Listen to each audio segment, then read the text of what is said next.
नमस्कार। कहिए कैसे हैं आप। आपका स्वागत है। चलिए अपनी वीडियो की शुरुआत करती हूँ। आज मैं वीडियो में बात करूंगी क्रोध की। क्रोध के बारे में बात करेंगे। क्रोध को यूं समझिए कि क्रोध एक हवा का झोंका होता है। जैसे तूफान आता है, तूफान के शांत होने पर पता चलता है कि कितना नुकसान हो गया है, ठीक वैसे ही क्रोध होता है। क्रोध के शांत होने पर व्यक्ति को पता चलता है कि उसने कितना नुकसान कर दिया है। आज इसी क्रोध के बारे में बात करते हैं। मैं आपको ये बताना चाहती हूँ कि क्रोध का एक खानदान होता है, यानी कि एक परिवार होता है। आज क्रोध के परिवार के बारे में ही बात करते हैं। क्रोध की एक बहन होती है जिसका नाम होता है जिद। जिद के आ जाने पर व्यक्ति जिद्दी हो जाता है। व्यक्ति के पास जब जिद होती है, उसकी जिद पूरी नहीं होती तो उसे क्रोध आने लगता है। तो इस जिद से बचकर रहिए। क्रोध की एक पत्नी होती है जिसका नाम होता है हिंसा। हिंसा आपस में लड़ाई झगड़ा करना सिखाती है। जब व्यक्ति हिंसक हो जाता है, वह मारपीट पर उतारू हो जाता है। वह किसी भी व्यक्ति को मारपीट के द्वारा किसी भी तरीके से हानि पहुंचा सकता है।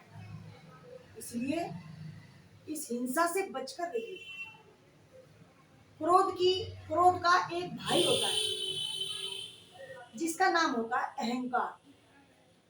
अहंकार के आ जाने पर व्यक्ति बहुत ज्यादा, ये मान लीजिए, अपने से ऊपर किसी को देख ही नहीं पाता। अगर कोई ऊंचा उठता है ना, तो उसे अहंकार होता है। वह सोचता है सामने वाला कैसे ऊंचा उठ गया, या उसके पास ज्यादा कुछ हो जाता है ना, ज्यादा रुपया हो जाता है, पैसा हो जाता है, तो वह अहंकारी बन जाता है। अपने से ऊपर वो किसी को नहीं समझता। तो इसलिए इस अहंकार से बचकर रहिए। क्रोध का एक बाप होता है जिसका नाम होता है भय, जिससे क्रोध डरता है और दूसरों को भी डराता है। क्रोध अपने बाप से ही डरता है, भय से बहुत ज्यादा डरता है। अगर क्रोध को भय हो जाता है, फिर वह डरने लगता है। उस डर की वजह से उसे गुस्सा आने लगता है। इसलिए भय से बचकर रहिए। किसी से भी डरना बंद कीजिए और किसी को भी डराना बंद कीजिए। जब व्यक्ति किसी से डरने लगता है, तो भय की वजह से फिर वह डराने का काम करना शुरू कर देता है। क्रोध की दो बेटियां होती है जिनका नाम होता है निंदा और चुगली। इसमें व्यक्ति क्या करता है? दूसरे व्यक्ति की बुराइयां करता है। जब व्यक्ति के पास निंदा और चुगली का काम आ जाता है, तो बुराइयों के अलावा उसके पास कोई दूसरा काम नहीं होता। सुबह से लेकर उसको शाम हो जाती है, कभी किसी से निंदा करेगा, कभी किसी से चुगली करेगा। बस पूरा दिन, पूरा समय अपना निंदा और चुगली में ही बर्बाद कर देता है। अगर उसकी कोई निंदा चुगली नहीं सुनता, तो व्यक्ति को क्या होता है? क्रोध आने लगता है। तो इसलिए इस निंदा और चुगली से भी बचकर रहिए। यदि आपको क्रोध से बचना है तो क्रोध की एक माँ भी होती है जिसका नाम होता है उपेक्षा। उपेक्षा का काम होता है कि वह सबको अपने से छोटा देखना चाहता है, किसी को भी बड़ा देखना नहीं चाहता।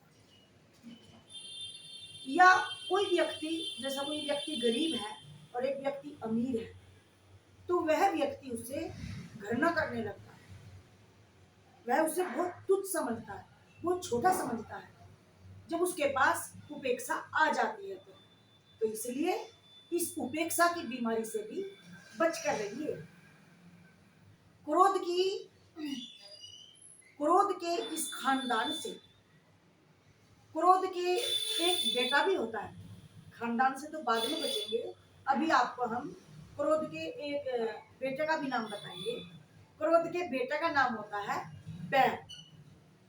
यानी कि ये आपस में कैसे दुश्मनी करनी है, कैसे हमें दो व्यक्तियों को अलग करना है, कैसे किसी के बीच में लड़ाई करवानी है, ये सिखाता है। तो इसलिए यदि आप अपना भला चाहते हैं, अपने आप को शांति से रखना चाहते हैं, अपने आप में तरक्की करना चाहते हैं और अपने आप को ऊंचा उठाना चाहते हैं, तो इस क्रोध से और क्रोध के खानदान से जरा बच कर रहिए, नहीं तो क्रोध के आ जाने पर यह आपका और आपके परिवार का विनाश तक कर सकता है।